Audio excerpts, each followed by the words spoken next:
Hello, hello, and hello. Welcome to the check-in, the show that we talk all things mental health from a male's point of view. I am your host, Mr. Frederick Beatty. And first of all, thank you so very much for checking in with us tonight on a Wednesday evening. And you guys could have been anywhere else, but you guys are right here watching us or listening to us. And we most definitely appreciate that. I want to welcome you guys to um, a special episode of the check-in tonight. Um, Tonight is going to be very transparent as I'm going to be sharing some things that I probably haven't shared with this listening or viewing audience in quite a while. And if I have, I can't recall. But if I haven't,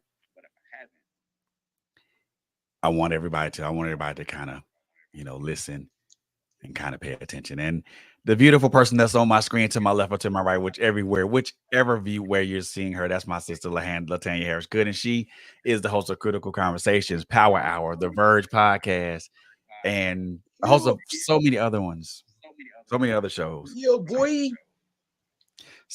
And this is my tag team partner, man. So every time we come together, it's always going to be something that's going to be um, either uplifting or something that's going to be informative. And tonight is one of those times. Yes, it is. As we all know, um, October is Domestic Violence Awareness Month. In addition to Breast Cancer Awareness Month and a couple of other aware things that this month brings about. Hmm. But for me, as an advocate of domestic violence, I really want to talk about this particular thing. If you guys missed any shows that we've had talking about this, I had a show that's talking about what domestic violence is, who are the saints, Hmm. the importance of advocacy, and what happens when advocacy fails. And if you missed last Sunday's show with Dr. Lawson, oh my goodness, y'all Yeah. missed a good one. Oh, It was a very powerful story. it was. And if you guys didn't catch it, I highly advise you guys catch it on a replay. It is available currently right now on our YouTube channel, and as soon as I upload the audio from it, it'll be available on Spotify for you guys to peruse and choose at your leisure. But tonight we're going to talk about something a little bit different. We all talk about how domestic violence affects women, Yes. but what about if there has to be a male victim? Mm. Wow. Because statistics show that um, either 1 in 4, 1 in 7 men are likely to be abused or assaulted by their partner in their lifetime. Okay.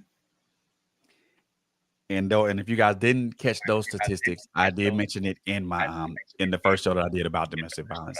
The statistics that I mentioned are alarming, but also very much speaks to what it is and what it isn't. Hmm. But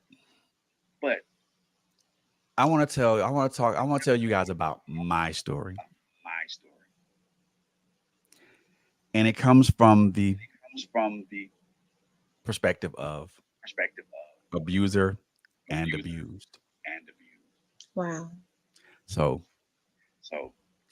and again, I think my sis Latanya Harris, I thank my sis LSG for being here with me because again, this is something that I hadn't shared with a lot of people, Right. and I felt that it was because because of this month being what it is, I felt that it was relevant to talk about. Absolutely. So, Hmm. let's go ahead and jump into this. So Let's go ahead and jump into I'm this. going So to start from I'm going to start from the abuser the part of my abuser journey. part of my journey. Okay. So So here we go. here we go. Let me set the scene for you guys. So it is It is the fall of 1996 or fall of 1997. 1997. Not sure which one it was. One it was. I'm certain that it was 1997, but I 1997, could be mistaken. but I could be mistaken. And I'm not going to try to make this very I'm not gonna try to long-winded, make but this I am going very to kind of hit important points with this. So points with this. in the fall of Fall 1997 or 1996, I met a young lady. We had great conversation. Um, everything was wonderful. We hit it off. We hit it off well. it off I well. was living in San Diego, California at the time. I I went up to with my brother and his significant other at the time to to an event or to an to an event event in Santa Barbara, in California. California. Again, had fun. Again, had Had fun, had it was a great time, great time. and me and the young lady hit it off, and I want Lady to hit see it her off, and again and want to be I more involved with her. So with her. So I picked up I picked up I picked myself up and myself up went from San Diego San to Diego not Santa to Barbara, but Santa um, Barbara, but Longport, California, Long which is California, which is just outside of Santa outside Barbara, of Santa Barbara, several Okay. miles away. several miles away. And for a while, For a while, things were good. Things things were were good. really, really good. Were really good. You know, and within my Mm. first week of getting into Lompoc, I got a job at one of the local record stores. Record store Was was was was active, active as far as like like playing sports with playing friends, but sports with also friends, but other also things was other things was began to be active in the in the community I was in, I was in. and again And again, started making good friends, started and everything was good. everything was good. Everything was wonderful. Everything was Everything was very much very much at how had imagined it to be or had wanted it to be. or had You wanted, know, Okay. good place to be. place to Found some form of found peace and quiet. Found some quiet, form of peace and quiet. Um, found a form of found a form of companionship, or so I thought, companionship, or so I thought, Okay. and and everything was everything. everything. Mm. After a while, After a while, things got a little. got a Things little, got. I won't things say got weird, but things bit things weird, but changed. things changed. The The the close relationship that we had wasn't much relationship that we had wasn't that. We spent most of the time kind kind of like of like discussing. discussing, Another way for me to put arguing. arguing. Um, there were some accusations of Accusations infidelity, infidelity, Mm. which I had not I had not participated in. participated You in. know, You know, the people that the people that that were my friends understood where my boundaries were, my boundaries were, Okay. and those boundaries were enforced. were And enforced, and those people respected those boundaries and boundaries, and didn't didn't come towards that with those. I'm like, and I was cool with that. I was cool with that. Okay. So So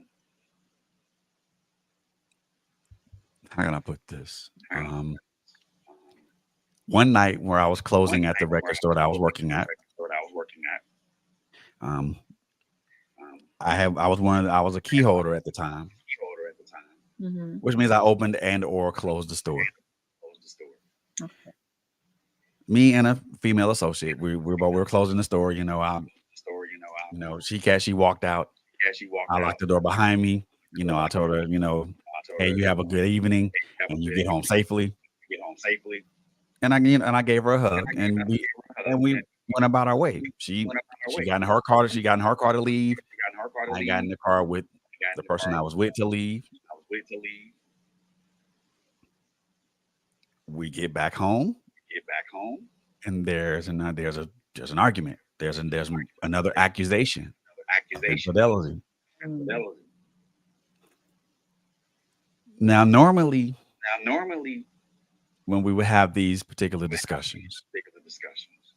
I would just go I outside would and just I go would outside. I would I and would walk it off. and walk it off. Okay. Walk off my anger, Off my you know, anger. let the steam Let come from my ears and call it a day.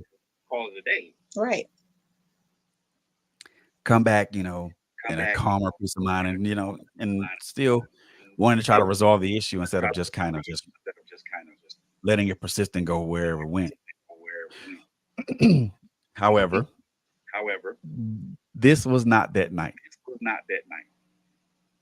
It didn't go down that way. It didn't go down that way. I get brought back in the house thinking, Back in the house thinking, this I didn't even go out the door. I didn't even go out the door. And And what I'm about to describe to you guys is describe to you guys is gonna be very graphic, but I want you guys to kind of understand where I was at the time, but also, that at the time, you but know, also, you know, understand. I'm not understand that I was young because I'm not gonna use being young as an excuse as an excuse to Right. making irrational behavior. irrational behavior. Mhm. But what happened? What happened? I immediately I immediately grabbed her by the throat and grabbed her by slammed the her against the wall. her against the wall. This is out of This is out of anger, a lot of anger that a had lot built of up anger that over the time over the month, a few months. a few months. Mhm. Um, Um, said some derogatory words. derogatory words. Okay. Um, Um, in my anger, in my anger, Mhm. again, again, I I grabbed a weapon, grabbed the weapon, threatened her with it, threatened her with it, Okay. and in her, and you in know, her, you know, defense to try to, defense to try to remove the weapon from out of my hand. out of my hand. She suffered a very severe cut on her Very hand, severe on her cut hand. on her hand. Okay. One that was very close, that was really, really close to hitting the nerve, and it required a lot of stitches. Required a lot of stitches. Okay. From looking at that From looking at that, and then seeing it, the tears in her eyes, tears in her eyes, Mhm. I immediately regretted it. immediately regretted it. Of course, I can see that. Police came. Police came. They came to the apartment. They came to the apartment. I offered no resistance. I offered no resistance. Okay. Put my hands up. Put my hands up. They walked me downstairs. Walked me downstairs. Mhm. They had cuffed me behind. They put their cuffs behind my back. Behind my back. But then when we got Mhm. to the bottom of the stairs, Stairs. the police officer had had told me to turn around, and he uncuffed me. But he told me to put my hands out, so he cuffed me in front. in front. Okay.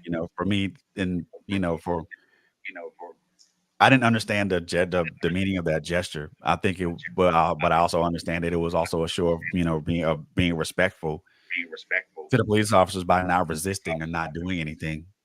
They knew at that point I wasn't a threat, and I wasn't a threat. and I was more afraid, more scared than anything. More scared than anything. Okay. We get in the car. Get in the car. We have a ride to the police station. Yeah, they were literally didn't say anything to the officers. They really didn't say anything to me. We get to the police station. The police station. They bring me there. They bring me to a room. It wasn't the arresting officer that talked to me. It was it was another gentleman, and I forgot. He was a much older gentleman than I was. Okay. He asked me what happened. He asked me what happened. I told him that what I told him in the most best and honest way I could possibly tell him. Tell him. The whole time I'm stuttering and stammering over my words. I'm on the verge. I was on the verge of tears, and then all of a sudden, I literally broke down at that point because I realized the brevity of my actions, but also now at that point the consequences of it. Okay. you know, you know, I I, cried up uncontrollably and controllably. But then one thing happened that one thing happened that surprised me. surprised me. Mm-hmm. You know, as I'm over here I'm in over here tears and trying to figure in out tears, trying to what I'm figure out gonna do with my what what I'm gonna do with how this is gonna play out in my life now. out in my life now. I felt a hand on my shoulder, and it was a very reassuring hand on my shoulder. Carry hand on my shoulder. Mm-hmm. It said, "Look, man, we're human. We make these things happen. These things happen, It shouldn't have happened that way, but it did. but it did. Mm-hmm. The thing of it now is The thing to of it now is to learn the lesson, learn the lesson. so that way you don't repeat it." That way you don't repeat it. Okay. He You know, he by their mandate, they took my shoestrings my shoestrings as a Okay. precaution because as a they didn't they want me to make an attempt to unalive myself. to unalive myself. Right. And And I spent then I spent 3 days I spent 3 days in the county, 3 days in the county in the Santa Barbara County Jail. Santa Barbara County Jail. Okay. Day number 4, Before go to court. go to court, They say, "Mr. Beatty, your church, you know, the initial charge the was initial spousal battery, house battery was which was a misdemeanor, but it was one that carried a much higher sentence. much higher sentence. Also, Also, in addition to they that tried charge, it was assault with a deadly weapon, with weapon, assault with intent to harm, intent to harm, Mm-hmm. and a couple of other. a couple other. I think the other one was spousal cruelty or something of that nature. I forgot that one. I forgot that one. But But and and I was literally looking at looking at maybe about 10 to 15 years in county jail. years in county jail. Okay. The spousal battery charge alone alone, carried 2.5 years. Not to 2.5 mention years. the Not to mention the assault and the assault assault with a deadly weapons charge carried an additional additional 4 years apiece. 4 years apiece. Mm. Now this is by California statute. Now California statute. So I was looking at 10 So I was looking at 10 to 15, and I would have to serve at least. Would have had to serve would have had to at serve least 90% of that. 90% of that. Okay.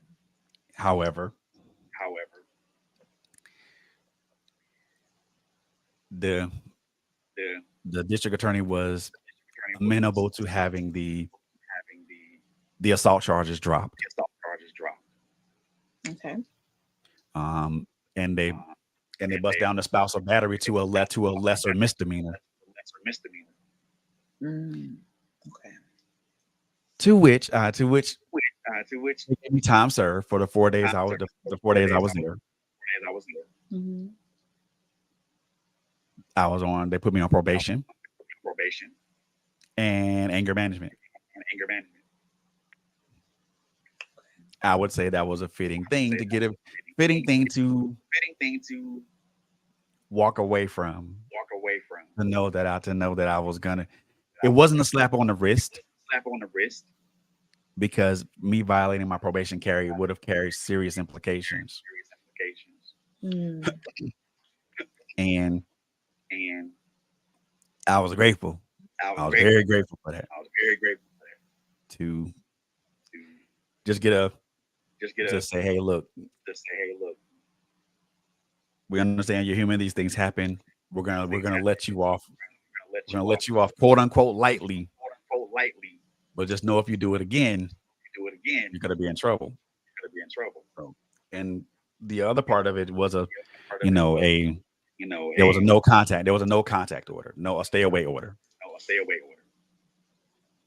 I had to be. I couldn't be within 100 feet of her. 100 feet of her, In any place. in any place. Um, Um, if we were in the same place, we're in the same. I had to maintain distance. to maintain distance. And Okay. And for the most part, that was what that was. I came back from I came back the jail. from the jail. At that point, I didn't have a place At to that point, I place didn't to have a be, place to but I be, did find some place to but I find did some find place to some place live that was to live that was temporarily for the moment. temporarily for the moment.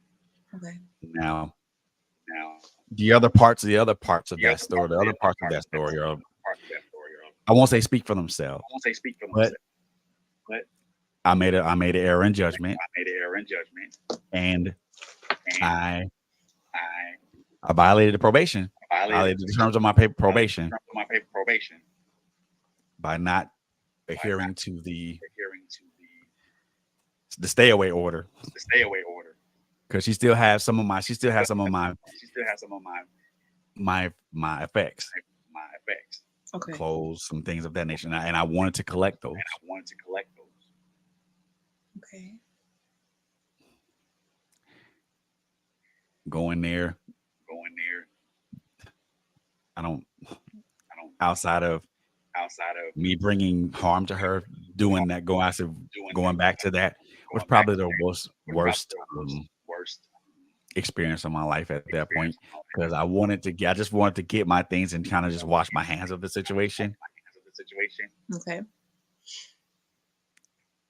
But then she egged it on, and then I damaged some of her property, property, which led to me talking to a detective, tech, and you know, they were determining whether or not to violate me or not. And for a while, I wasn't violated until violated, I got until pulled over, got pulled over, and they and they saw the warrant, they saw the and warrant. immediately I found myself back in the Santa Barbara County Jail, now Now serving a 90-day sentence. 90-day sentence. They gave me credit for the 4 days. For the 4 days. Mm-hmm. So I served 86. So I served 86 days. So I served 86 days. During this time, During this time, there was a lot for me to reflect there was a lot upon, for me to reflect upon. thinking about where I wanted to be, what I needed to go, where I had to be, Where I had to and be, what I needed to do. what I needed to do. It was, It was, how can I put this? how can I put this? It was a time for me to look It was time at for me to things, look at things, but also but also a time for me to kind of me to kind of reflect on what I did. what I did. I never understood. I never really I never really took in the full brunt of what I had done. what I had done. Never realized what Never realized what the effect of what I did, effect of what I did. to To do something that something that I had never seen my father never do seen with my my father mother, my mother, to see something that I had never, to do something I had never seen I my had never uncles do to their spouses, to to my their spouse, aunts, to my aunts, to do something that I had seen that I never saw, that I that I never never saw friends that I had that grown I had close to grown close to due to their significant others. their significant others. Kind of was sat on me like, That on me like like an elephant's putting one of his feet on your chest. on your chest. Well, let's put a placeholder right there, and I want you to take a breath, Sure. because you just shared something significant, and I applaud you for your courage, because I think this might be the first time I've ever heard a male speak about this from that perspective. So I want to thank you for being willing to set the Mhm. precedent and say to men, we can own our actions just like other people do. Yes. And I can see why it could make someone not want to do that, because you put something like that out there, the fear might be, what will people think of me? How will they look at me? Then you have to look at the perspective of the family of the person that was on the other end of this. But I just want to say thank you. Let's spend some time talking about anger, if you don't mind, brother. Let's. And ironically, this past weekend, not in a domestic violence situation, not that I really was violent physically to anybody, but I felt a level of anger that I haven't felt in a long time. And I made a Mm, post. I said, I am very kind until I'm not.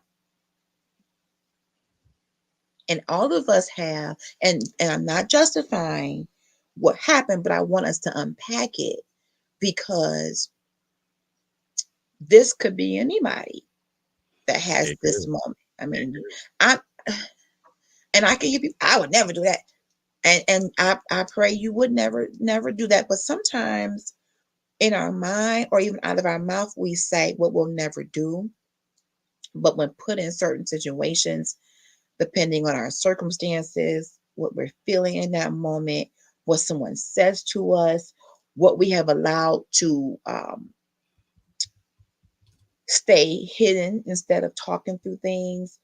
That's why I am such an advocate for conversation, um, an advocate for therapy, because we can think we are under control and we can think that suppressing our feelings is really handling it. Oh, I'm good. I'm straight. I'm good. But whether you're a male or female in our human experience, I just feel like when we suppress stuff, we become ticking time bombs, and you Oh never yeah. know what one thing is going to make you topple over. You Yeah. never know when that's going to happen and in front of who that's going to happen. And this is something that, again, you don't hear a lot from men.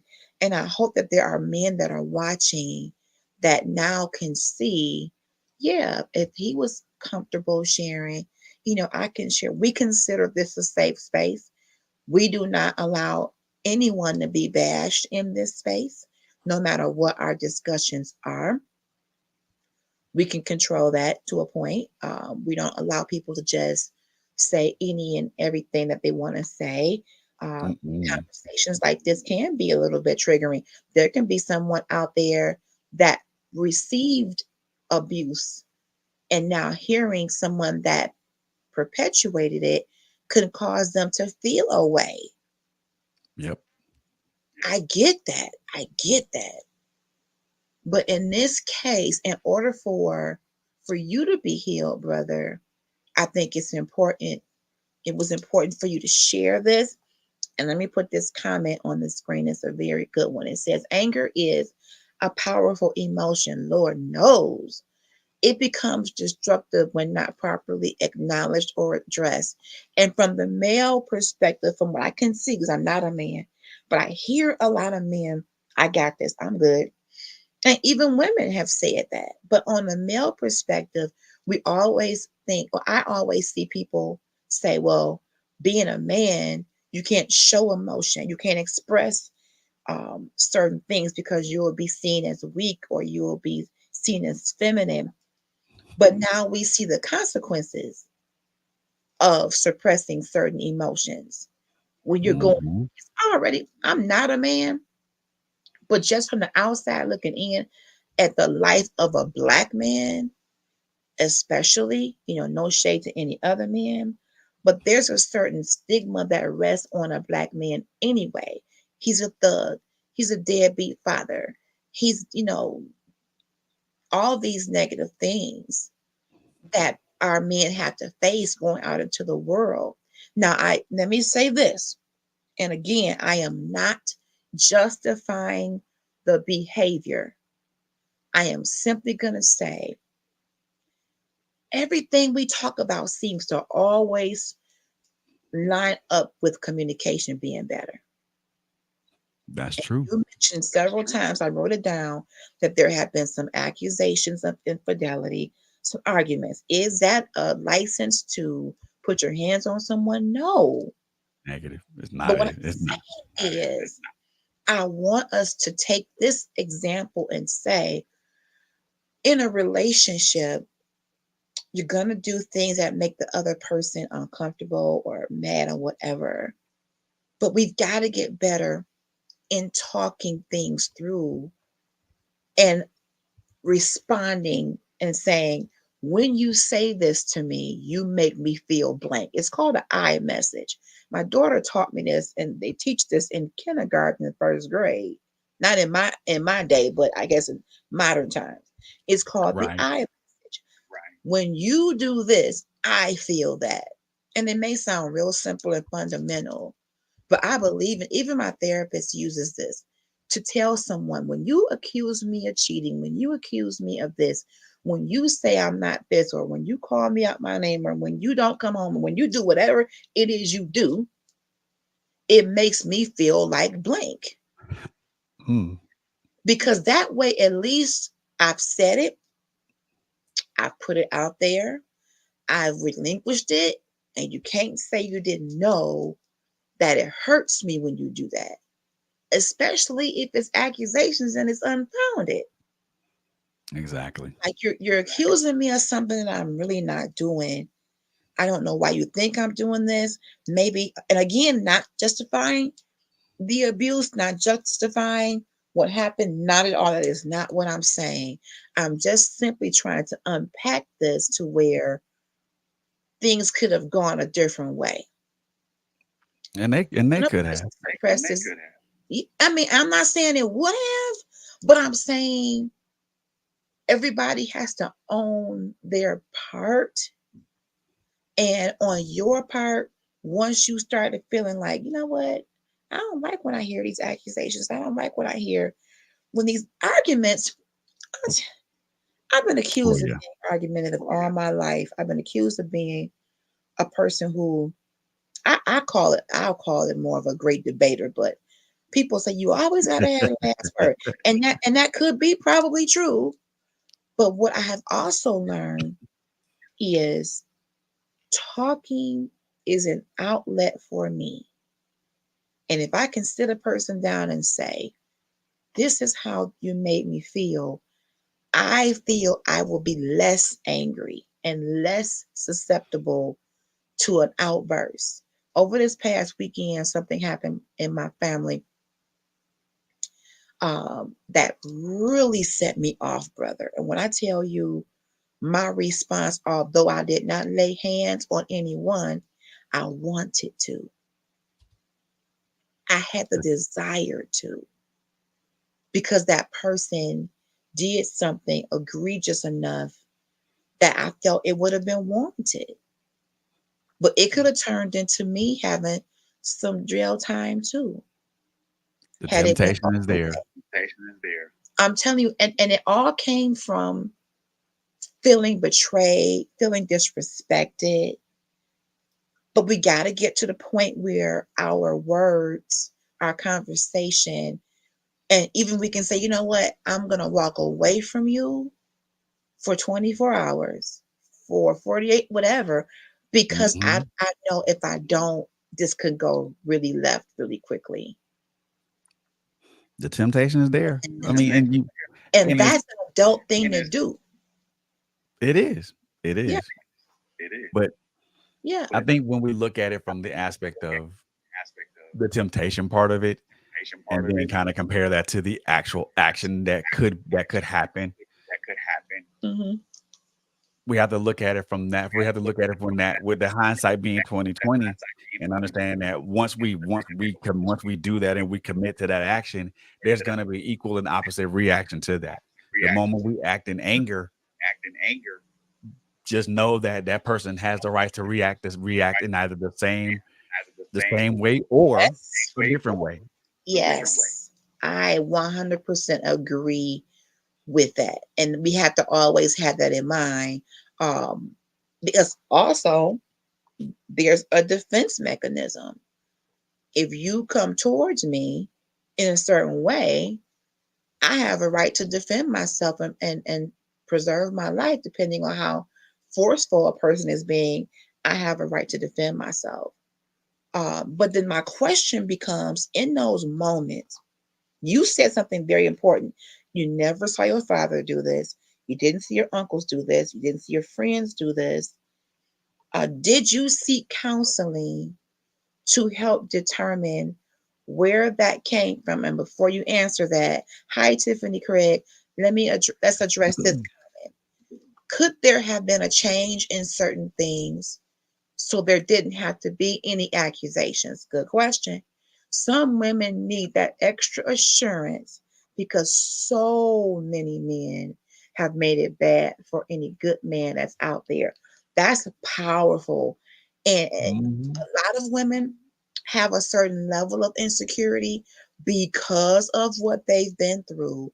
So, whatever man they end up after that, oh, yeah, she comes in with the preconceived notion you're going to be just like them. I have people in my world that are dealing with that right now I think because of when we talk about accusations. They're like, okay, you're cheating. Okay, no, I'm not. Or where do you get that from? And the poor guy is like, I'm not. How do I convince you I'm not? When in your head, you're convinced that every man does this. Good question. I'm going to let you answer that, Fred. when we're talking about extra When we're talking about assurances, extra assurances, what does that look like? what does that look like? Mm, What does that What does that what does that look like? What does that what feel does that like? look like? What does that feel like? mm, What does that sound like What to you? does that sound like to you? Are there certain words that you're gonna key off of?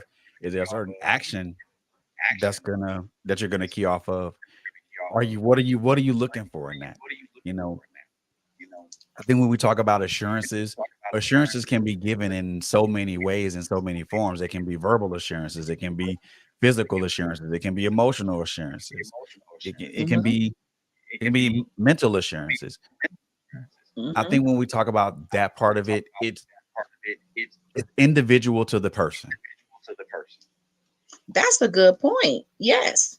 Because, and some of the assurances can literally be not feasible.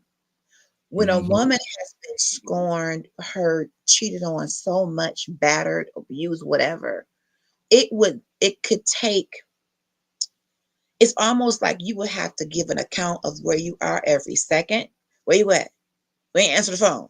And because you didn't answer the phone, you cheat. No, I was in the bathroom. Okay, you went to the gym. It's women at the gym. Yes, you cheating. So that could, oh wait, that's a whole nother aspect of this because sometimes the woman is the one that, and again, not justifying the action here, but the woman is the one that needs the therapy because now she's been brainwashed into believing that he's gonna cheat. I know he is. All men do this. He's around beautiful women. He's a musician. So all musicians are around women. They all cheat. Some of us women have some ridiculous and out of this world ways of thinking. Not all. Sometimes Mhm. yes, there can be assurances because if a man puts himself in a predicament where it can appear, the Bible even talks about avoiding the appearance of impropriety. So I'll give you an example, and this is a real thing, no names mentioned. But if you're a recording artist, or if you have a business and you have inbox and customers are inboxing you, and you're a man, and many of your customers are women, they shouldn't be inboxing you past a certain time. Exactly. They Exactly. shouldn't be saying certain things to you in your inbox. So there should be certain mechanisms in place. If you're a man and you have a clientele that consists of a bunch of women, maybe involve your wife or girlfriend or whatever. Be my manager. I will not meet with anybody without my manager. We a team. That way she don't have to believe I'm out here just sleeping around with all my clients. I mean, there are certain things a person can do to avoid the appearance of cheating. But on the other side of that, even if a man does that, some women are so scorned and wounded, it won't even matter. Exactly. She's And still going she's still gonna call you a cheater. oh yeah, and at that point is that's That what's point is in what's that's in an emotional that's and an a mental emotional response and for a her, mental response. you know. Yes. And again, you can give Yes. You can give as many reassurances as you can to a person. This can go for either man or woman.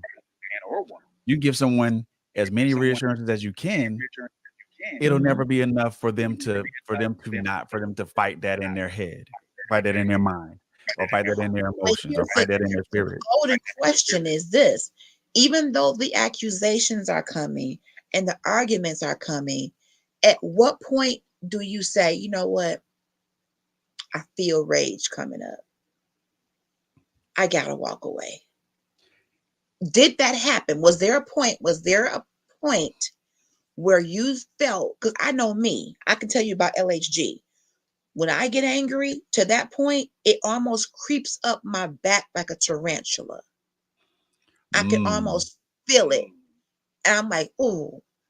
And it happens so fast.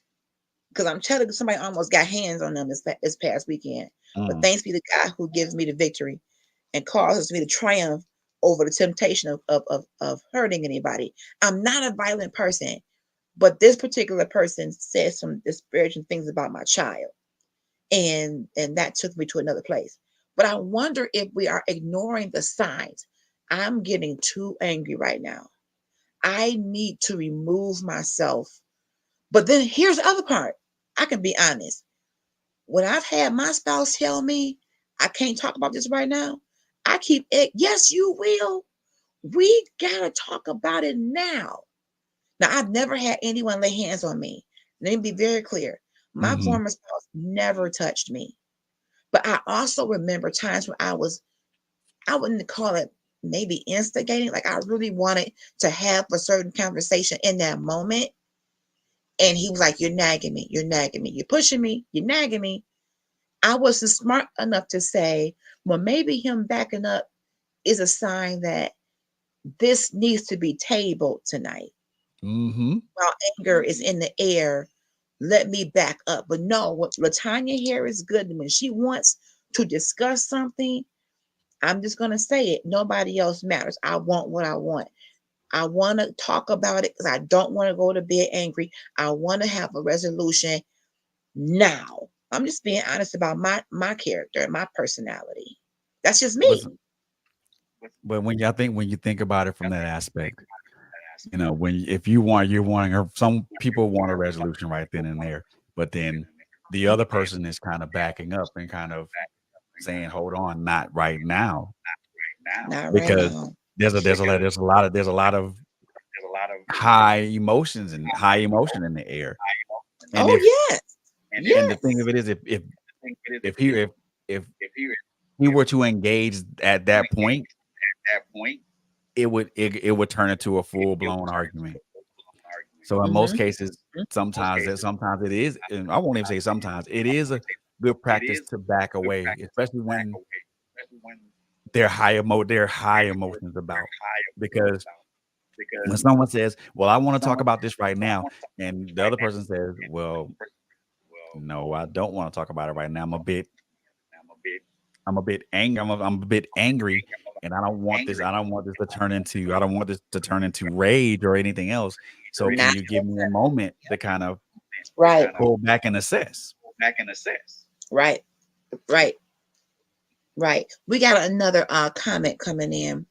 Tiffany says, I feel that she's calling her man a cheater just on the strength of her thinking all men are cheaters, but never have a reason to think it. Eventually, she should stop thinking that way and gain trust. But if she already has trust issues, smallest thing to him, but big to her, can trigger it. For example, as simple as hugging a coworker can be big to the other person. I agree with that. Um, if I a do woman too. if there's already if she's experienced cheating before and she thinks every man is a cheater, I'm gonna go out on a limb and say she probably should not get in a relationship until she has dealt with the past and has the strength to give the next person a clean slate. Because entering into another relationship with that wound still being bloody, full of pus, infected, no matter who comes along and touches it, it's going to get worse until wound Mhm. care is done, until proper healing has happened, until it's been really, the therapy and the Jesus process has given her the strength to say, okay, that person might have cheated, but not everybody else does. People that feel that way, and many of us do, ladies, can we be honest out there? We probably should hold off on getting into any other relationship until we have allowed the Lord to clean all that residue, as much of it as possible, out, because we're going to give that next person hell. We're going to give them problems. We're going to scrutinize their every move.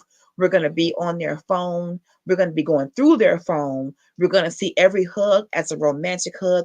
When we go to the restaurant and the waitress is a beautiful lady, you like her, you want to give her your number. I've seen it. My former husband has a lot of female friends. It didn't bother me at first until you come home and you're on the phone all the time. Not that there's cheating going on, there's just an impropriety of attention. Mhm. Come home from work and I have not seen you all day. The last thing I'm looking for is for my mate to come home talking to a female friend. Yeah, I This get that. just comes from just is that unreasonable, brother? It's not unreasonable. I mean, if I ain't seen you and we both been at work all day, the first thing I'm gonna want to do is both of us to kind of just love on each other and decompress. Yes. Yes. Exactly. So if you come on the phone, even if it's a guy friend, like, hey, bro, let me get back with you. I guess just got home. My wife is here. I want to see how her day was. Check in with her, make sure she good, and I'll holler at you later, if not tomorrow. Uh, I just think that's just common courtesy. But if let's turn this around, and I don't know if you feel comfortable answering this. You are you stating that the accusations were not true? They were unfounded because I wasn't doing anything. Okay. Can you identify anything that was done that could have led her to believe that? Or did she identify specific instances that led her to believe that about you? When I asked, I wasn't given the greatest explanation, except that my woman's intuition tells me stuff like that. Well, does your Ooh, intuition tell you that Lord. that what you're seeing is an illusion? What the hell? Woman's intuition. Ooh, that's a good one there. But That's a good one. but intuition is like that could be a double-edged sword. I mean, of course, the simple fact me hugging a coworker, I could see how that can be perceived as some sort of advance. So I can see how that could be perceived as such. I mean, but again, me not engaging in any of that type of behavior, but Mhm. still to be accused of it. I mean, I don't know. I mean, the reassurances that I gave were, "Hey, look, I'm not doing anything. I'm not doing anything because I spend most of my time with you. If I'm not at work, But does she I'm in know? your face." I mean, she's accusing you, so in her mind, she doesn't know. She probably should have known, but in her mind, and sometimes our mind can become kind of warped from trauma and from being hurt. You know, she should know that because you said, I don't have time. I'm here. I'm there. But in her mind, something was ruminating that made her think this was going on. Tiffany, you have a very good point here. She says she doesn't think that there should be friends of the opposite sex. At least that's what Steve Harvey says. That's a slippery slope for me, sis, because many of us have grown up with certain people. There could be coworkers, there could be childhood friends. If we are mature, now exes is one thing, but just straight up platonic friends, If you trying to tell me you cool with your ex, I'm gonna have a problem with that. But what if it's somebody from the block? I have I have a family friend of mine who is like a brother to me, has known me since I was younger, and he's like a permanent fixture in my family. And I would hate for my husband to tell me you can't be around him. Um, that would hurt my feelings because he's like a family man, like a brother. So, but no new ones for sure. There, okay, that part, that part. If he out here looking for friends, and if she out here just advertising, got a whole billboard, I'm open up for new membership for friends, and you got a whole spouse, that's Yeah, suspect. God, yeah, that's Old highly ones, suspect. old ones to a point. If there's an old friend, now with my former husband, and I applaud him for this, the friends that he had from his job, because he's a social butterfly, Mr. Nice Guy, all Mm, smiles, he introduced those people to me, and many of those female friends became sisters to me. right. And I appreciated him as I did the I can count on one hand how many male friends I had. The few male friends or coworkers that I had, I introduced him to, them to my husband. Exactly. And because I worked as a trainer and I trained supervisors in late shifts at work, some of them had to call me for guidance late at night.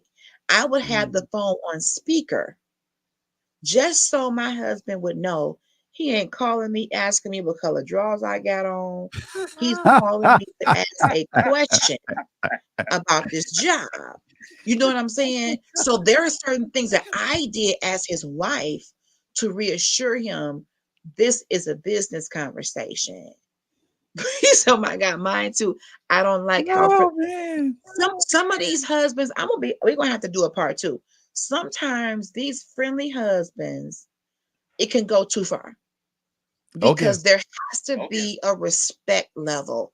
When you have a wife, girlfriend, significant other, whatever, and you walk into a room and females swarm towards you, okay, and you don't say, "Hi, let me introduce you to my wife," Right. and you just got all these groupies and fans, and everybody is like, oh, there he is. We got a problem. Houston, we got a Yep. major problem. Be We do. respectful, as vice versa. If I was to walk into a room and somebody, LHG, hey, LHG, hi, this is my husband.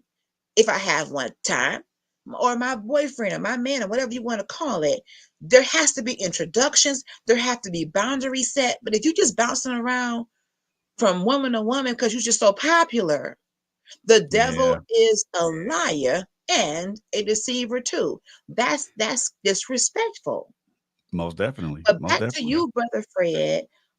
Again, we're not justifying the hand laying, No, but of to course not. Tiffany's point, when there are women who have been misused, mistreated, cheated on, many of us take that insecurity into a relationship. We don't trust you as far as we can throw you. We got to heal first, ladies, because we up here hiring private eyes and tapping phones and using GPS devices on these men's phones, looking for them. What you looking for? What? But you If know you what got to though? do all that, walk away. If you But got you to know, do all that, then you might know what you're dealing with. But my but you know thing what is, though? It speaks women, to we that. got to heal. Yeah. We got Oh to yeah. heal because many of us are driving ourselves crazy. We are driving ourselves crazy trying to find this man and catch him in something. You ain't happy until you didn't found. See, I found a text message. It says, "I love you." Well, if you read it, it was to my mama. I But mean, see come that. on. But if you think about it, this what you're talking about plays into the other part of this. Other part of this, my particular story, which is the abuse part. And I mean, I'll do this really, really briefly, you know. So after everything blows over, and And with the young lady, young lady, I'm back in the city, and the city of Lompoc. Just I reconnected with my brother. We're hanging out. We're doing things. You know, doing things. I found you I know found I started playing in a rec league, playing softball, playing flag football, playing playing basketball, and I'm enjoying my life at this. I won't say enjoying my life, but enjoy my I'm life. I have an outlet I have for an outlet certain things that I for feel, certain things that I and I feel, can Mm-hmm. and I can take I can say that aggression out on aggression a out softball, you on a know, soft on a Okay. basketball court without hurting anybody, or anybody. on a flag football field without hurting anybody. Take Those are safe places for me to put that aggression. with that aggression. You know, somebody throw a softball right there, I can swing as hard as I can and try to knock the cover off of it, Cover off of it. and nobody gets hurt. You know, Nobody gets hurt. You know, I can play basketball as hard as I can as far as I can. till I'm physically exhausted. Nobody's hurt. Nobody's hurt. I can play flag football till I'm physically exhausted. I, Nobody's hurt. what outlets we might need, because I'm telling you what happened to me this past week. I did come out of character, Oh uh, yeah. Oh yeah. because of what happened, and I'm not proud of it at all. But it also told me, listen to this. It also told me I got anger issues still. What I thought I was over, what I thought I had we been all healed still would from, deal with that. We all deal with that I still do, and it's definitely going to be a conversation to have with the therapist, the psychiatrist, because there's some residue um, of some things, and a part of it, even in the midst of that argument, some things came up from my childhood that I thought I was over. I thought I Mm, was over my mom and daddy divorcing. I thought I was over him not being a stand-up father in my life. I thought I was over that. But sometimes you're not, and you don't know you're not until you have these outbursts, or until you lay right. your hands on someone, or until you act a certain way. You don't realize that anger can set up in you like a bacteria and be hiding in your body. Yes, It will indeed. only present itself when pushed and triggered by something else. If we don't do preventative maintenance, if we don't do prayer, if we don't do meditation, if we don't do self care, if we don't do diet and exercise, working out, getting a therapist, going to church, talking to the pastor, all these different things have got to be in play for us to be able to overcome the temptation. It showed me that I wasn't completely free of some of the unforgiveness. Of Let me course just not. call it what it is. Unforgiveness still lives there. But Oh I'm yeah. not saying that I wasn't justified in my words to the person. Mhm. Because you're not gonna call my child out of her name. We're not gonna do Oh that. no. But what would make that person do that? Some anger. Of course. Come on. We all got some stuff inside of us we need to take. I hate to give this analogy, but we need to take ourselves from the inside and do a car wash on our insides. Like if you can take the inside of you through the car wash, like the outside of the car gets washed, but the inside of you gets washed, and rinse off all the anger residue, the resentment residue, the residual of getting cheated on. Uh, we can't take that into another relationship. Tiffany says, and everyone has a limit. It does. I've been We do. mad, my boyfriend, so mad before I could tell he wanted to do something to me. Laugh out loud. He was yelling. I felt bad a little because he's not the person to raise his voice. So, Tiffany, are you saying he raised his voice, um, and you felt bad because you had pushed him to that point? Not that he touched you or hit you or anything, but you felt bad because you even pushed him to yelling, and that's not his character. I want to just clarify what you're saying, because I've seen that too. Um, Everybody has a breaking point. If you get accused of something, again, not justifying it, but if you get accused of something so much, either one or two things might happen, or maybe one or three. I don't know. Either one, you're gonna actually do it. Yep. You didn't accuse me so much of cheating. I'm gonna go on out here and go on I'm and gonna do do it. it. You keep saying it anyway. Now that's one part. Two, you're gonna push them to where they leave you. So how would you feel if it turns out the accusations were false and you lost a good man? Tiffany says, yes, I felt that because I pushed him to that point. I get that. I get that. Yep. And I know for me, I'm a pusher. I have pushed and pushed because I want to get my point across. I want to get the last word.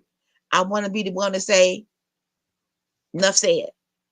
Yeah. But in life, in adulting, that doesn't work. In conversation, in dialogue, it's a two-way street. And if that person that you're dealing with is not ready to continue the conversation, or if it's starting to get heated and you see some frustration, it is the best thing to back up. Always is. But Always is. my mama was like this though. I ain't justifying it.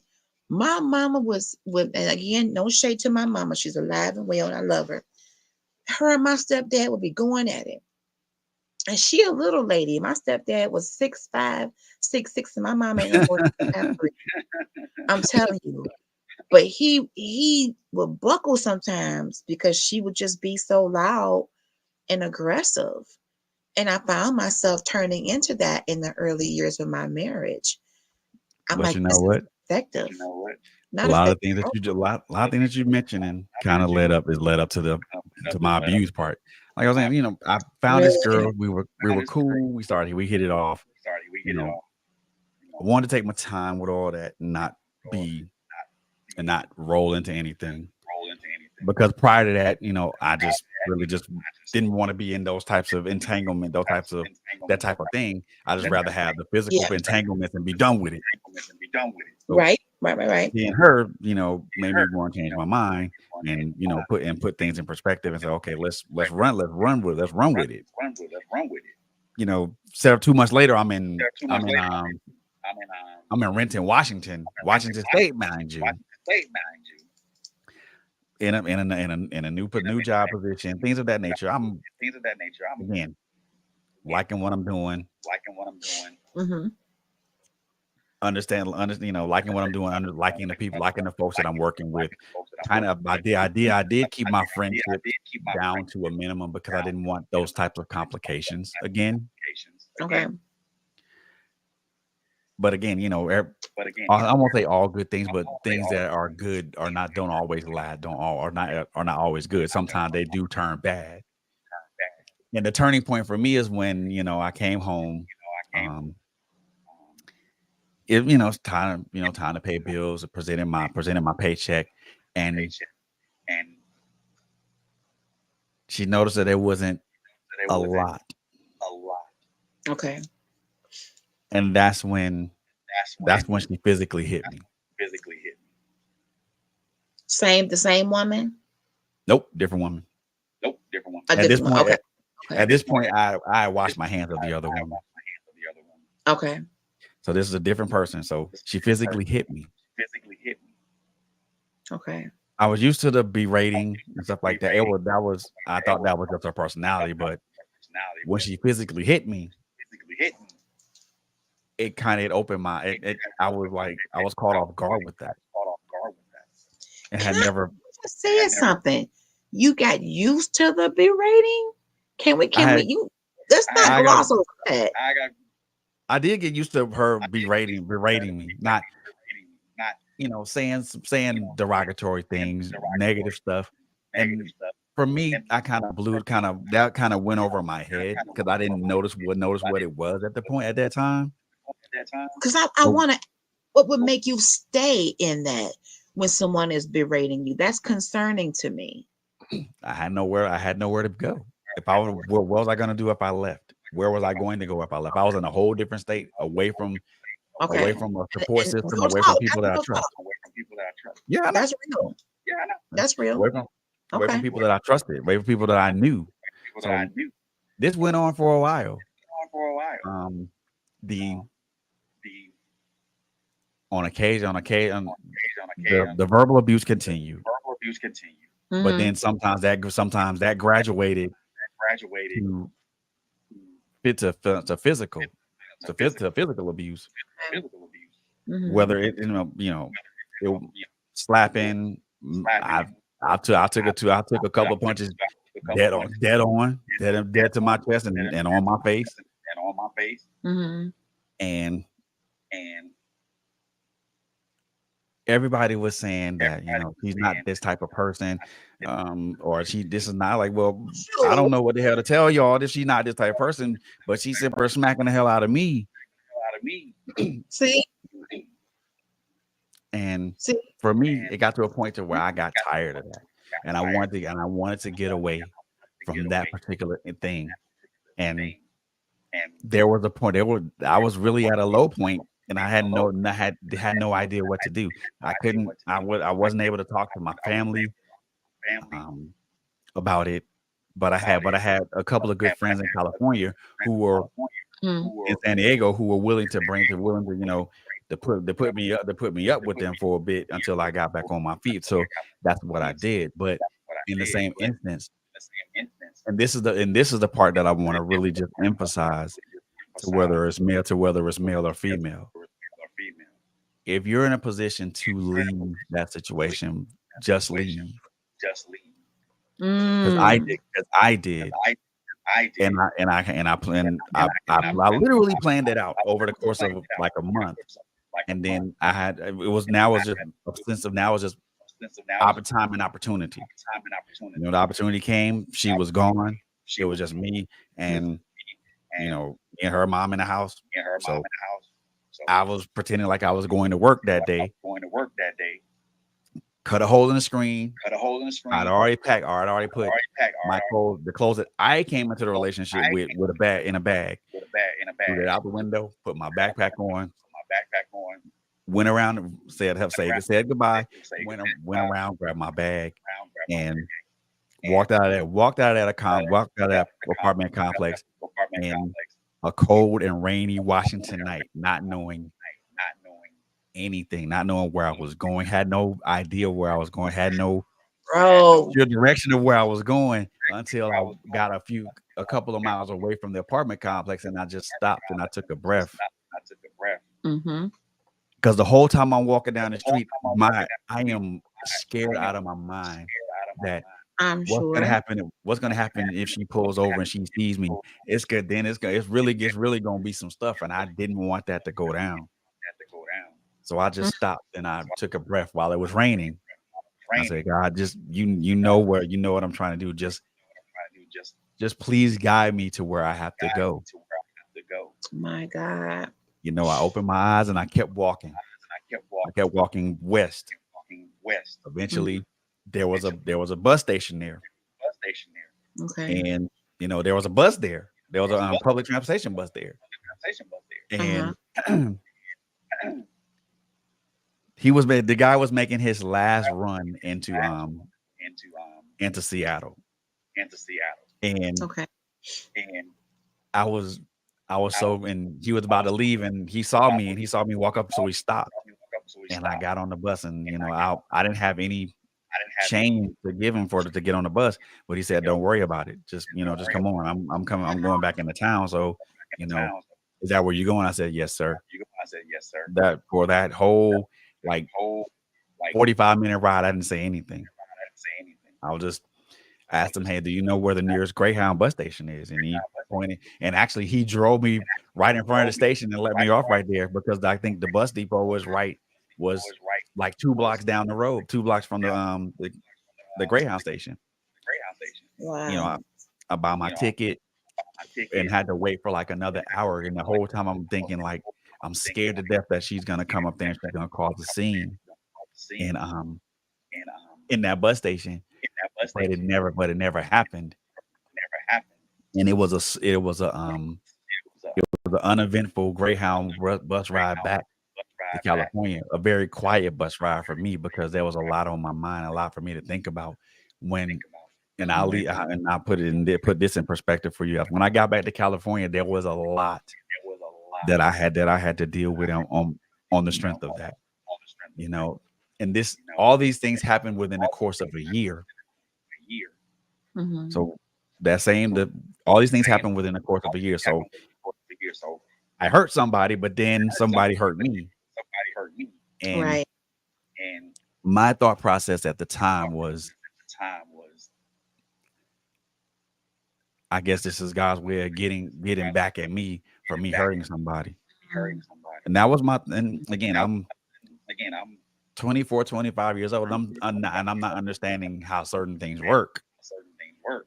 Right. And it And really it put me in a really, really funny really situation, funny a situation, really kind of a very weird a space. very weird You space. know, You know, I didn't really want to really interact with want to people. interact with people. At At at times I was angry. At times I was at times angry and I was frustrated, angry and and I had frustrated, and and I Mhm. had and I had no real had outlet for it. no outlet for You it. know, I was going to Yeah. church, but at the I was same going to time, church, but at the same time, if I felt like it wasn't helping, I felt like, and I think maybe because I and didn't I think apply maybe myself at because I that didn't time apply either, myself at that time either. and And I found that I found that I was having trouble with my I was having trouble interpersonal with my relationships with people. interpersonal relationships with people. Um, You I found the that out how? I the Well, I found because the found people that because the people I that had befriended I in had California befriended prior to that, prior to that,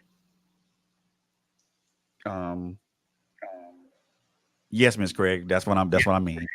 that's what I mean. The people that I was cool with I was prior to cool with that, I and was that I cool with prior to maintained that, those and I relationships maintained with, those relationships with. all of a sudden All of a sudden, found found out what I had I done, and found then what I endured, done and then what all I of a sudden endured, and then all of a sudden they turn their they backs on they turn their backs to me, they turn their backs to me. and Wow. that's what I That's meant by the what stigma I of meant it. by the stigma of it. There's, you There's know, stigma leaves a stain leaves, on people leaves a stain on that people. It does. doesn't easily go Doesn't away. easily go away. You can put bleach on it, you can put Tide with bleach Tide on it, you with can put whatever on it, some whatever, some whatever OxyClean. It OxyClean. doesn't go away. It It doesn't doesn't readily go away. And you can do all the scrubbing that you want, scrubbing that you want. it still stays. It still stays. And for a while, If For a while, do you feel that the stigma is more so for a man because you only normally hear about men, um, it's almost like it may not be equal. If it's happening to a man, people may not jump to the rescue as quick as a woman. They may not feel the same amount of empathy or concern or care as a woman because maybe a man is supposed to be able to handle himself a certain way. I have let me tell you this. Let me tell you this. I was at church about a few months ago, and over the pulpit, I won't even name what church it was, but over the pulpit, the preacher got up there and said that one of his parishioners called him and said that his wife had been beating him, and the congregation laughed. It was a joke to them. My stomach started hurting. You get behind the pulpit, and a man in your congregation contacts you about spousal abuse, but because he's a man and she's a woman, you think it's a joke. and it's not a joke. and it's not a And joke. It's Miss not Craig, a joke. Miss Craig, I understand that it was an accident. It was an accident, but but in the same instance, In the same instance, there's a criminal thing that says spousal battery or spousal battery on that on my criminal record. That carries a sort of stigma behind it. stigma behind It can Okay. for me telling it, and then from everybody analyzing it the same way that you did, other people it. have too. Of course, it was an unfortunate accident, but it was an unfortunate accident that carried an immense amount of Amount of consequences that came with it. that You know, came with it. there are certain, because I have that on my record. There's certain things that I'm not able to readily have obtained in this instance. And I'm not saying that, and I'm not saying in that, I'm not saying in that that's in a negative context because we eventually, I won't say unfortunately, we are the result of our choices and the result of the actions that we take. But the stigma that followed me for quite a while, and I felt like I couldn't. As far as your record, or just as far as how people saw you, or both? My criminal record is my criminal record. You know what I'm saying? I'm okay with that. I'm most definitely okay with that part of it. You know what I mean? It's Mhm. it is what it is. It's the choice I made. I paid the price for it. I paid the consequences for it. I'm okay with that. It's Okay. the stigma of it's the stigma of the other part of it that followed me afterwards, Well, can thinking I that say this? And this may not be a popular opinion, but I just want to say this, and you can tell me how you feel. Some women, it could be a learned behavior or whatever. Some women feel as though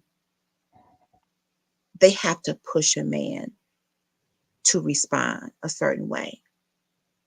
Some women really get in the faces of men and they put their hands on them, dare them to return that, but they're in their faces, pushing them, pointing, just antagonizing them. And then when that man responds in kind, you want to go run in the corner and say, I've been abused. And I'm not giving any license to put hands on anybody. But there are some women, I've seen this happen, that literally, like, I dare you to hit me. I want you to hit me, hit me, hit me. And maybe it's because they've seen it. I don't know what that spirit is that rises up in a woman, but it's almost as if I've never experienced being cheated on in a marriage, at least not that I know of. I have in a relationship, but I've never approached it like that. Um, but I have seen women get so aggressive up in men's faces and pushing and shoving, and then the moment that they lay one fingernail on the woman, here come the police, and now the man is in jail, but not the woman who also put her hands on him or maybe even initiated it. So there might be some disparity or some just something that's not even in the way that law enforcement shows up. You can't assume that because it's a man and a woman that the man is the aggressor. You can't assume that. But in most Now, cases, it's like maybe in in most cases it is some cases assumed. that happens. Say it again, But in brother. but in most cases it is assumed. And that's It's not fair. They need to get the facts of what happened, witness statements or whatever, because it doesn't always happen that way. There are no, female aggressors as well. And for but that preacher to get behind a pulpit and laugh at a man that says he's being beat or being abused by a woman, that's not funny. That's it's not it, never and been. I it mean, just showed me, it made me realize why people don't go to church. Can I say that on here? Yes, I yeah, can. you I just can. said You it. can. It And made me realize why a lot of people have decided I'm not about to be dealing with the shenanigans of church. Here I am mm, trying to come to the place where I can get some help. And then you take my personal story over the pulpit and then you bust out laughing. and What if the you throw it therapist, right, you throw my embarrassment right back at me. what if the therapist did that? What if he wrote a book and said the following patients came to me and they were men and they said that their women beat them and I laughed and hear their names. I mean, nobody's abuse is, nothing should be minimized. Hi, Lady Kales. Thank you for being in the room. She says, that's the truth. Definitely another reason why people don't go to church, because we don't take the fact that when somebody confides in you as leadership and you turn around and laugh at their situation, you better hope it don't happen to you, sir. You better Because hope it don't happen to you. Please. and the thing of it is It's that a like real thing. there are guys out here who do not. There are men out here who don't talk about stuff like that. Number one, because it's embarrassing. It's embarrassing. It's an embarrassing thing for them to speak Opposite. on because Because they don't they don't want to put that out there and they don't want to don't want to make it seem like make it seem they're like weak and everything of that nature, everything of that nature, or that or they're not a man because they allow someone that they love that they love that they loved and they cared about to and treat they them cared about in that manner, them in that to manner, treat them in a way to where in a way to where it made that it dehumanized them. No one wants to no one wants to talk about how talk about they've been dehumanized. how they've been dehumanized. But I that's mean, my other concern. When a person is being dehumanized, emasculated, or whatever the words may be, the fact that you stay. I know you said you didn't have any place to go, but you didn't deserve that. And I think it was Tiffany who put a comment saying she did that because she knew she could. And she probably knew, well, he ain't gonna do anything. He's a good guy. He won't retaliate back. And it really is bullying. Can I call it what it is? yeah, That's a you form of roll the bullying. dice with that. You roll the dice with that. Ooh, You at roll the the end dice of the with that. You day, roll the dice with that. we need to evaluate how we stand up in a relationship, because the moment you allow her to do that once, twice, third time, now she figured, oh, I can get away with it. He ain't gonna do nothing. And And that's not And right, bro. but in But I know, but in my and I won't say in my I defense, wanted to but say in my defense, in the but way that I looked at in it, the way that I looked at it, again, it's like again, it's like It is deep, Lady I Kales. didn't I didn't I didn't see this behavior. I didn't see my father bother exert this type of behavior on my mother. I my didn't mother. see my Uncle I didn't see Forrest exert that type of behavior on my Auntie Sally. behavior I on didn't see I didn't my see Uncle Gregory exert this behavior on his behavior spouse. on his I spouse. didn't see this, but I didn't see that behavior. I didn't see that I didn't behavior. see that behavior on either That side. I behavior didn't see on them either be side. abusive Be to abusive these women, to and these neither did women. I see these women be Not abusive to them. be abusive to them. So I So get that. for for me, for, that for was me, that was unfamiliar territory unfamiliar territory on both ends. on both You know, ends. now you deal with the stigma of someone that will be labeled that could be labeled as an abuser for the remainder of their life, but also Right, but also the other part of that being the other labeled part of as that someone being who labeled as wasn't someone strong who enough to stand wasn't some strong enough to what stand someone would say, quote unquote, not strong enough to stand up to a woman. to a woman.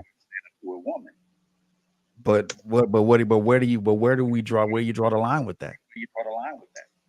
You know, Well, first of all, Do you do you allow a yourself to line has continue to with be that? drawn. continue with that?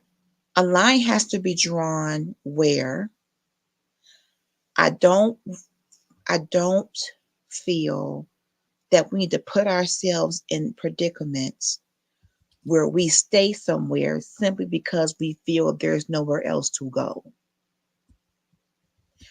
I don't like that predicament at all, because No. that person gets a they get off they get a license to do whatever they want to do to a person, because, well, he ain't, where he gonna go? He ain't got no family here. Where he gonna go? I'll do whatever I want.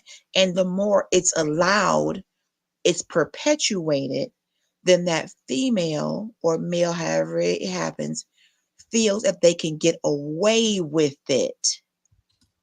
Mm-hmm. And a lot, and I'm gonna say this, and I'm just gonna say this.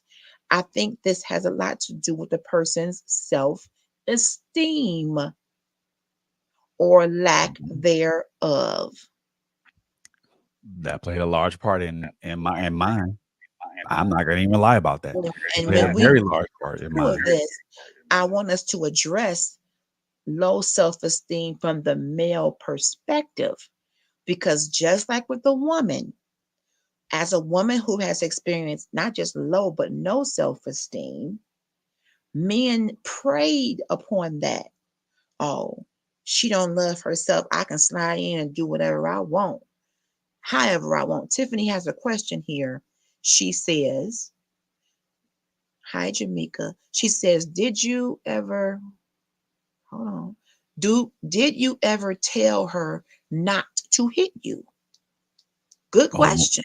on more than one occasion. More than one occasion. So it's It not just like she didn't hear you say, "Do not hit me."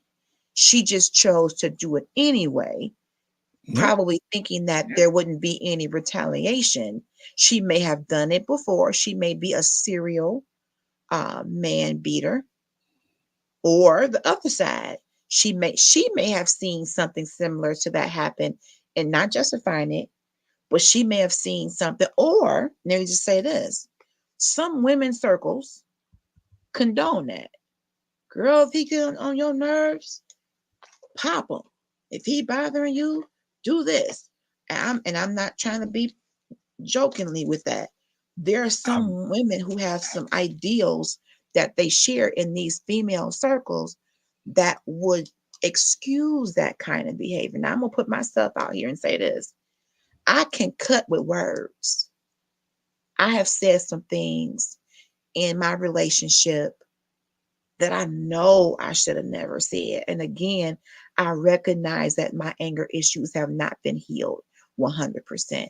There's a place where I go, and I was provoked. Some things that happened, and it did push me. But even though there's a pushing, I have to have control.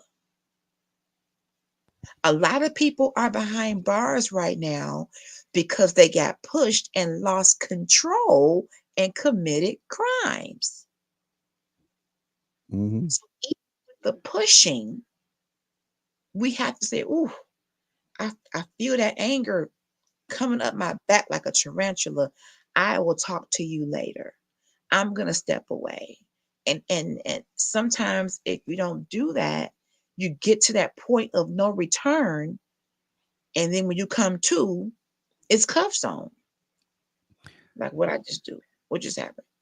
But no one realizes that they're hurting someone until after they hurt them. They hurt them. And that might be true, but at some point we're gonna have to be more in the present. Because when you get into the criminal activity and when you get into physical stuff, we can't just wait until it's over to say, "Oh, did I do that?" Like Steve Urkel. Yeah, and it doesn't excuse anything either. It Our doesn't. impulses. We're gonna have to work on dealing with stuff real time. We cannot suppress this stuff. When we feel a way about something, men, women, when we feel a way, we're going to have to let it be known that we feel a way. Tiffany says, "But when you realize it, why keep doing it?" That's a good question. That's a good question, and that's a And question in that the could be case asked to of black anybody.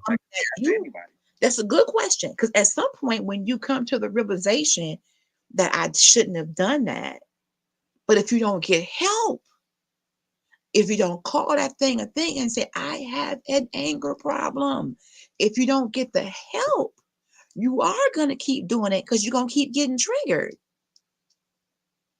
And it took years. We got to It do took a part two of this, years. bro.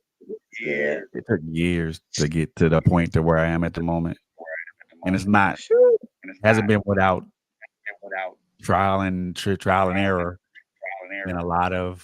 a lot of tears, a lot of realizations, a Relation. lot of Mhm. A lot of truth.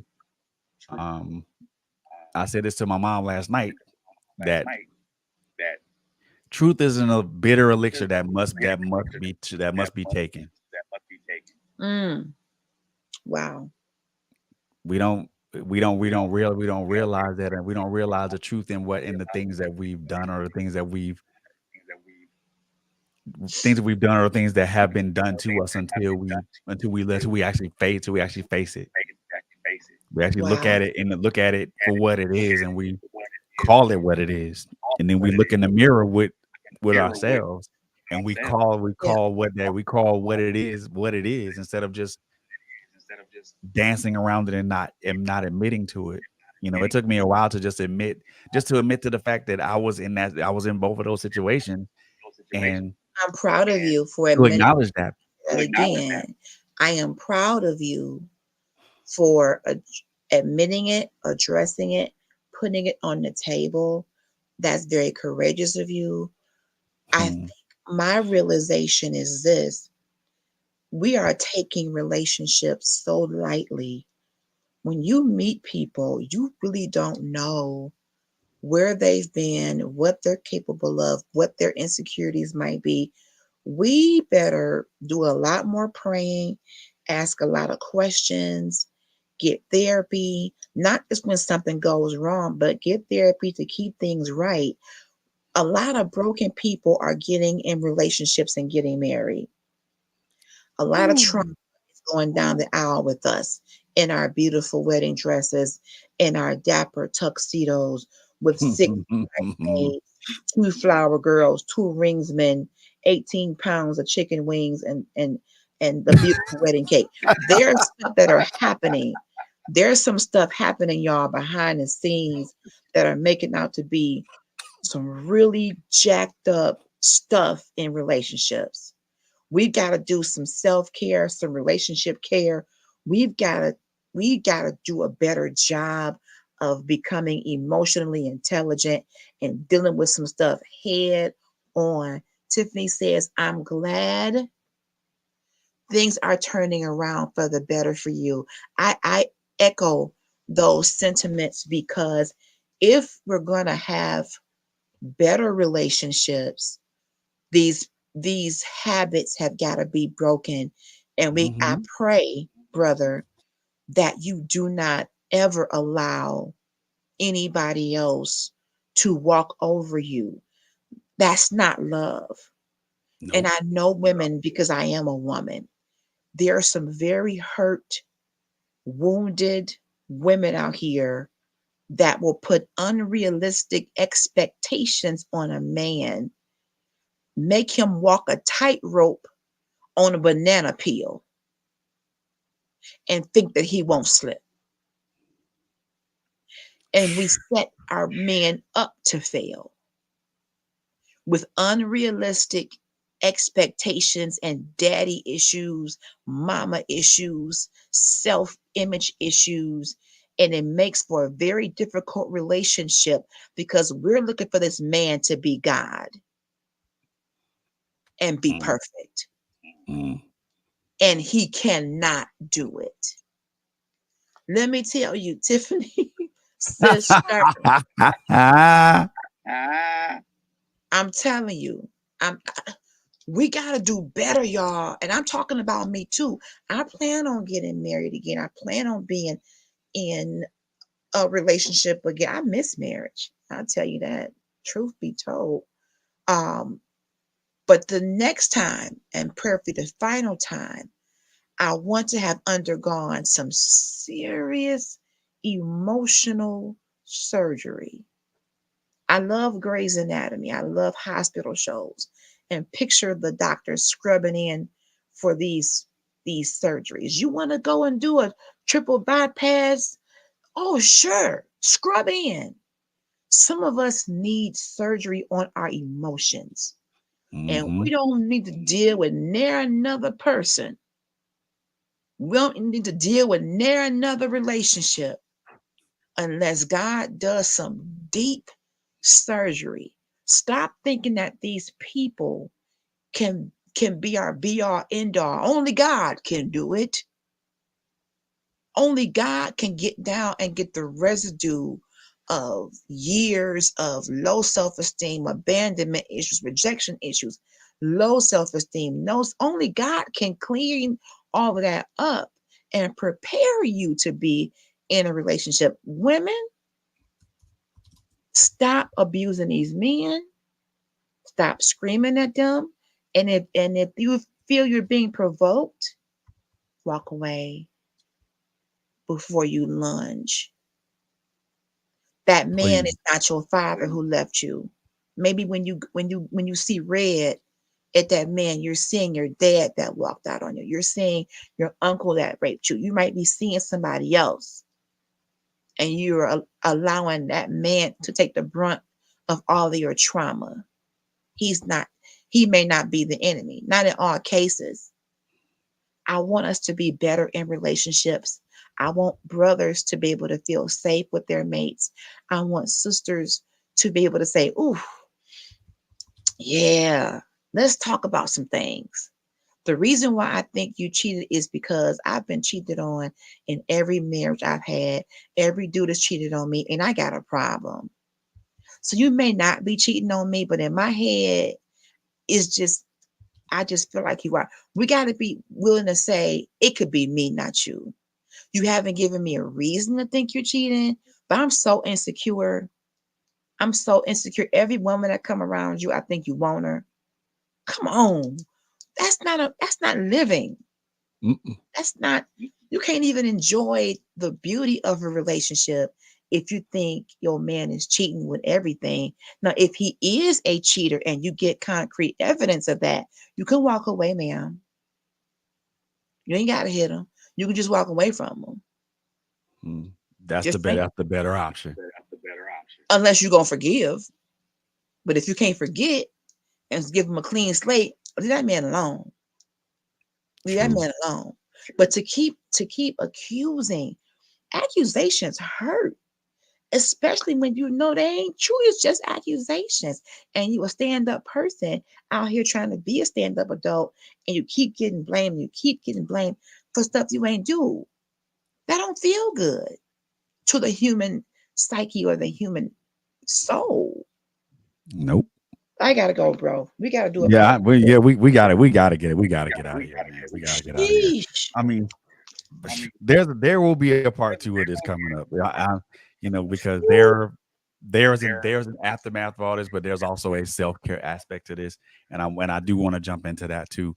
But to be To be all honesty and full honesty and disclosure with this, you closure know, with it, you know, my story is my probably story is probably atypical atypical of some other guys that are out here going of through things going that through are something like this. And it's my fervent and it's hope that my fervent hope that by Mm. me being by transparent me and me being being me open being and discussing open this and and putting it out discussing there, and putting it out there, it encourages other it brothers, encourages other other men brothers, other men of of of any any race of any race any race to come out and to come out and speak their speak story. I their mean, speak their just story. I mean, it's these our stories have these relevance. These stories stories have have relevance. Stories have they have relevance. It's they have don't think relevance. that It's because think because you you go through this you go through that this it's not that relevant, or it's not that it isn't that noticed it or no isn't one cares about noticed it. or no one cares Someone about does it. care. That person Someone is me, does care. because again, And I'm an advocate for this. I'm not just for just women, but for also men too, because too because that is because the men of that with the men men of with us as the men. men It's the with other men untold is the story. untold story. Mm. It's the stories that go up under the cracks that no one talks about, that no one No will one address, and no one will put out there, put out because and because just like my sister LSG said, she said a guy can call into a I can church call and into a tell them church that they're and being tell them that they're physically being abused by a abused woman, and by the a pastor woman, can and can laugh at it like it's a laugh joke. at it like it's a joke. I was hurt. And that's not the first thing that these preachers have said in some of these pulpits. There are serious I ramifications behind don't that. really want to call it That out, person, but I'm not even going to say the denomination of churches that seem to be doing that. But we, we we gonna we know gonna we get enough of that. Leave people personal business off the pulpit. How about thank that? thank you, Thank so How thank about you, that? please thank and you. thank you. If But you yeah, can't help But them, yeah, leave them alone. exactly. But yeah, we Sit them got to get out of here, out. man. gotta get out of here. Part 2 coming Not soon. funny at all, Tiffany. Not funny at all. No, Yeah, but we got no. to get out of here. Part 2 coming to this coming soon. Part two What? coming. Follow us on Facebook, everybody. Trailblazers with the Z. Radio Mhm. is on Facebook and YouTube. Please subscribe. Critical Conversations, the Man Cave Conversations, brothers. And y'all tag some brothers in here. Not that you're tagging them because they've been violent, but I just want brothers to engage more. I want to hear the brothers' opinions and perspective and create a safe place for men to share, like my brother just did. I think we will be better off in relationships if we allow each other to share openly without judgment. I know my brother felt bad about what he did. He even said he thought that he was getting paid back because he had it happen to him. I don't know about that, but right is right and wrong is wrong as long as you've repented to God and repented to the person and made you atone for that in that perspective with God. um he forgives. People may not, but God forgives. I will say this, I also do have to put myself on the other side of the woman, but I know I'm not the kind of woman to do accusations like that. If I think I've got something on you, I'm just going to ask you, are you cheating?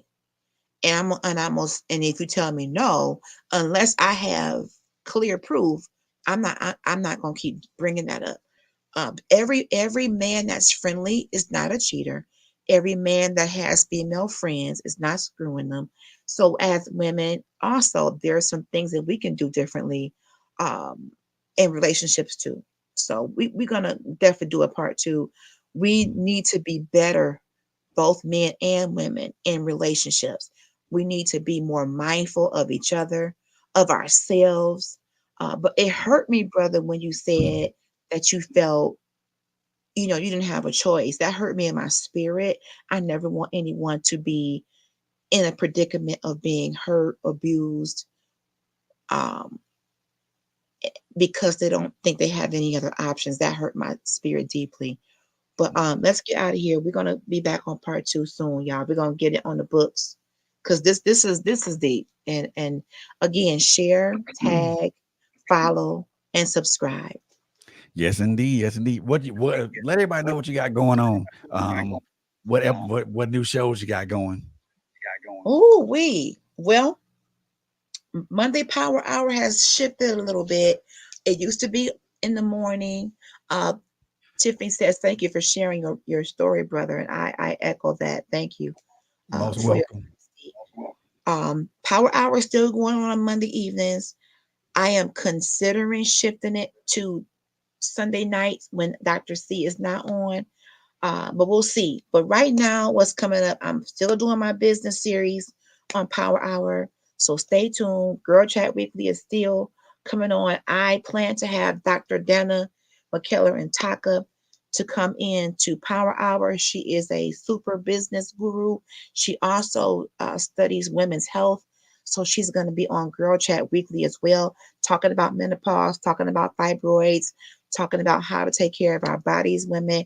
The Verge Youth Podcast on the 25th.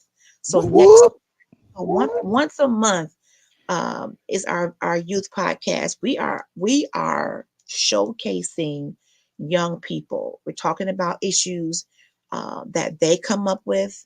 The Griffin Girls were my first guests. They are executive producers of The Verge. This week, or this next week coming up, we'll have some different young people as well. I want to open up communication for our youth to share their hearts and not feel as though they don't count. We oftentimes stigmatize them because, well, you young, you don't know nothing. Well, guess what? These kids came into the world with a smartphone in their ear. So they smart. They know Mhm. a whole, they're advanced. So because of that, we have to be very careful to give them our ear and to give them our attention, because if we don't, somebody else who doesn't mean them any good will. So that's going. Mhm. We write the vision with Andrew. Third Monday. Third Monday is coming up. Yes, it is. Informational youth speaker, confidence guru will be with us on third Mondays. And he's been with us third Mondays for months. He keeps us together in terms of our changing our mindset and how we see ourselves. So yeah. And then Saturday is the main show. Critical Conversations at 5. I've had vendor shows almost every week, so it has been replayed. So thank you for your patience. But your girl will be back. But this has been, ooh, yeah, we definitely gonna have to do a part 2. Yes, indeed. Yes, indeed. Just follow us. So, That way you get notified when we come on. Dr. Crystal Easton, as my brother said, finally I choose me every second and fourth Sunday. oh boy. She is a mental health expert. So just know the kind of nuggets that we're getting from her to help us be emotionally intelligent, and help us choose us. And that's not just for women. Men, choose you. You can choose you too. You don't have to accept just anything in relationships, just like women don't. You Nope. know, both ways. So that's all I got. Hey, that's all we need. Ladies and gentlemen, I'm gonna take you guys out with this song by Mook Star Dash called Therapy. This song has been, first of all, it's been in my playlist for a very, very long time, ever since it came out. But it's a fitting song to end this show with, because I think we all need that thing. We need God, but we also need therapy too. And I say extra large size that thing. Biggie size it. Biggie Yes, size it. indeed. So, as I always like to say with these things, first of all, we thank y'all for being here. Number one, take care of each other. Number two, love on each other. Number three, we all know it's a crazy world out here. Oh, and let me just make this known really quickly. Um, Early voting started here in Georgia, as of I think as of yesterday. As of yesterday or today, one of the two. I think it's today. So so I'm just gonna say this, and this doesn't follow any political party. I don't care whether you're Republican or Democrat, independent, whatever. Whoever your candidate is, vote for your candidate. Okay. When you vote, there's a change that you make a change. So Let's if do it. if early voting is available in your state, go out, get out there tomorrow morning. Make a plan for yourself to vote, to get out and vote. Make that a part of at least one day out of your week during this election season. Like I said, I'm not Republican. I'm not for a Republican or Democrat. I don't follow a political party. However, I do understand the power of when we all get together and we vote. Yes. Start with the So, man in the mirror, like Michael Jackson said. yep. If you want to make the world a better place, take a look at yourself and make a change. Let's vote. Woo, amen, amen, and amen. And like I said, this is a crazy world out here. So please, please, please, please, please take care of each other. We love y'all we love y'all to life. We love y'all to live, and ain't nothing you can do about it. And like I said, we're gonna take y'all home with Mook Star Dash Therapy. Good night, and we'll see y'all in the next one. Wait, everyone.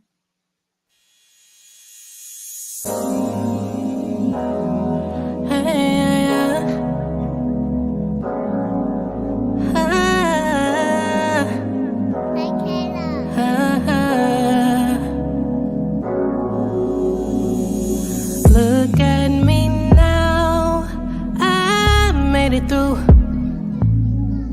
I overcame what they hated. I'ma give myself congratulations, because I made it. I'm on a whole new dimension. These miracles on top of blessings. Tell your followers to mention. Therapy, let me breathe. I'ma count 1, 2, 3. I'm not gonna lose no sleep. I'm on a whole new vibration, not losing my patience, because I got my peace. Can't nobody take from me. Therapy. Another switched up on you. The pain you thought you never get through. People change, seasons change, the levels raining all on you. It gets better from here. It gets better from here.